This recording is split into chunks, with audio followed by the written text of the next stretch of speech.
more to marketing. Welcome to More to Marketing, a podcast on marketing, product, and everything in between.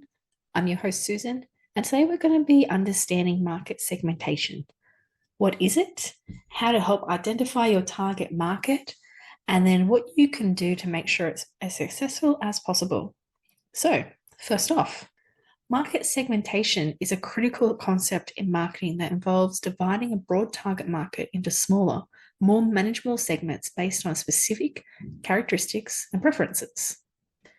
This strategy enables businesses to tailor their marketing efforts, products, and services to meet their unique needs for each segment, ultimately increasing the chances of success in a very competitive marketplace. We're going to delve into this concept, its importance and method, and also how to select the best market segments effectively.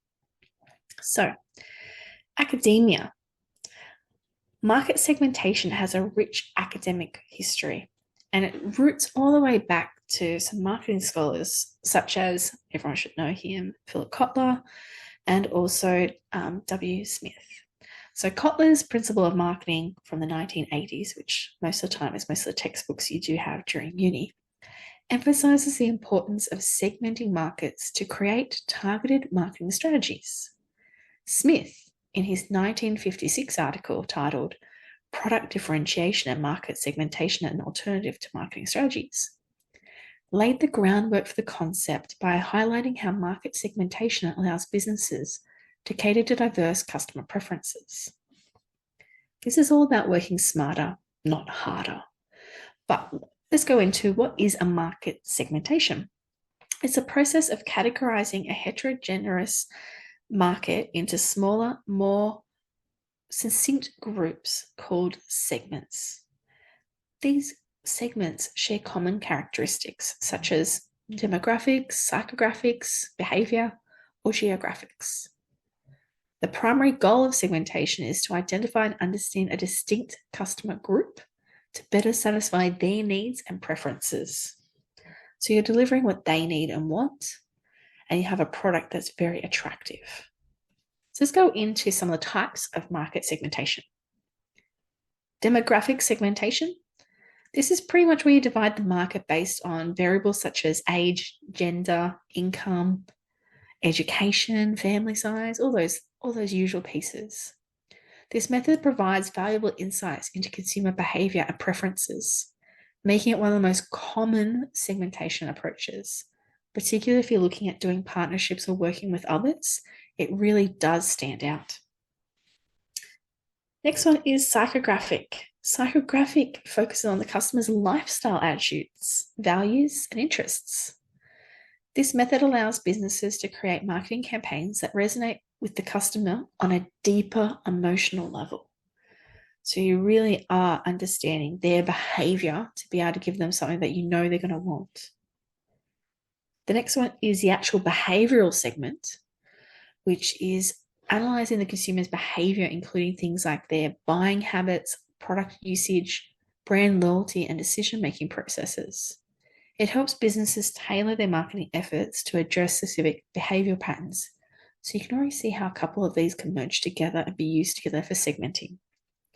And lastly, in this list, we have the geographic segmentation, which divides the market based on graphical factors, such as region, postcode, country, city, climate. This method is good for when you've got location-specific offers. But how do you go about selecting the right market segmentation? It's crucial to be able to select the right one for your success as a business. So here's a few steps that will help you pick the best or the most commonly suitable segment for you. The first one, market research. Begin by conducting thorough market research to gather data on potential segments. Utilize surveys, focus groups, and data analytics to identify common characteristics and preferences within your target group. You don't have to spend a fortune. A lot of this you should already have from the data you've been collecting. Or you can look at what your competitors are doing as well, and that could help you and assist you in ways as well. Number 2 is evaluate segment attractiveness. So this is assessing the attractiveness attractiveness of each segment based on factors like the size, growth potential, which is extremely important for your future, profitability, and also the competitive intensity. Are there a lot of competitors there, or is it more open and there's not that many there yet and it's still more emerging? Focus on segments that align with your business goals and also the resources. Number 3, segment accessibility. Consider whether you can reach and serve the chosen segments effectively. You need to really evaluate the distribution channels, marketing channels, and communication methods necessary to connect with all the segments and see which ones are the most beneficial to you, and if you need to prioritize them into an order. Number 4, positioning strategy. Develop a unique value proposition and positioning strategy for each selected segment. You need to tailor your marketing messages and product service offerings to align with specific needs and preferences of each group. It's not a scattergun approach. You really need to hone in there. 5, test and refine. Implement your marketing strategy and monitor their effectiveness. You need to know if it's actually working or not. So you should always have a way that you can check this and have a benchmark from what the original numbers were if you can. Collect feedback and make necessary adjustments to improve your targeting and marketing and messages on over and over again. You can't just leave it. You've got to make sure you optimize. So marketing segmentation is a fundamental concept in marketing.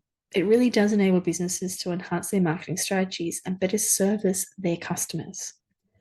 By dividing a diverse target market into smaller, more manageable segments, companies can develop tailored approaches that resonate with specific customer groups. Academic research and practical application all support this. Businesses can navigate the complex landscape of market segmentation and make informed decisions that drive success in a competitive marketplace. Now, moving on from this, I think it's also worth talking about marketing strategies. Kotler also did this back in the 1980s. And when I'm talking about marketing strategies here, I'm talking about undifferentiated marketing, differentiated marketing, and concentrated marketing. These are important to me when you're also understanding segments because it helps you lay some of the foundations when you are looking at those segments. So an undifferentiated marketing is also known as mass marketing or mass production, is a marketing strategy where a company ignores the differences between those market segments and targets the entire market with a single product or service and a uniform marketing message.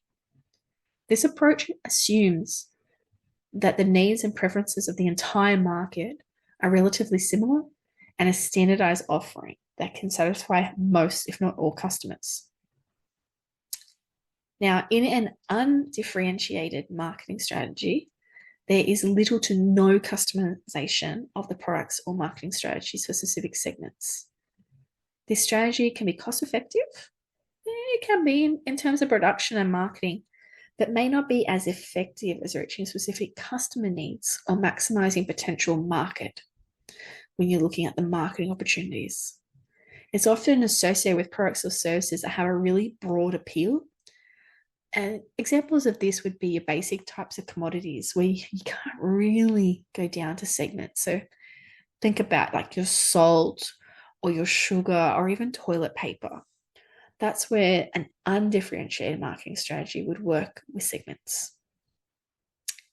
A differentiated marketing strategy, as you can probably guess, is known as a segmented marketing or target marketing.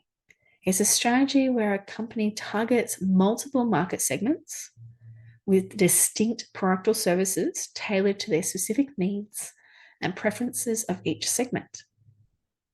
Instead of treating the entire segment as a single entity or one person or a one shoe fits all, the company recognizes that different customer groups have different demands and different preferences.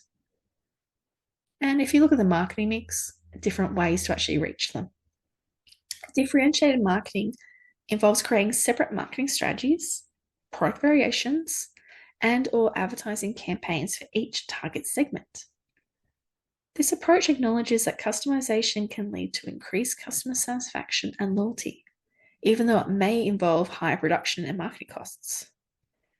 But by doing your return on investment, you can see that actually outweighs it. So it's worth doing for certain types of products. So an example of this, of doing a differentiated marketing strategy, is the automotive industry. This is where companies offer various car models to cater for different customer segments based on factors like price, size, and features. It's not a one-size-fits-all. They have multiple different types of cars to meet all the different needs of customers. And therefore, they do differentiated marketing. Concentrated marketing. Concentrated marketing, also known as niche marketing or focused marketing, is a strategy where a company elects one specific market segment or a few closer related segments and dedicates its resources to serve them and only them, but do it exceptionally well. This strategy is often chosen when a company has limited resources or expertise and wants to excel within a niche market. In concentrated marketing, the company concentrates its efforts on understanding and meeting the unique needs of the chosen segment or segments. This focus allows for specialization and often results in a stronger market position within the niche that they're in. For instance, like a company might choose to produce high-end custom designed bikes for serious cyclist enthusiasts. And as a form, they've got very concentrated marketing. Kotler's principles of marketing highlights that the choice between undifferentiated, differentiated, or concentrated marketing depends on factors like market characteristics, competition, available resources, and the company's marketing objectives. Each strategy has its own advantages and disadvantages, and businesses must carefully assess their situation to determine which approach is more suitable to their products or services, and then go back and see what segments best fit. I hope you've enjoyed this podcast on More to Marketing, specifically about segments and then also marketing strategies involving segments. Don't forget to follow More to Marketing for more podcasts. More to Marketing.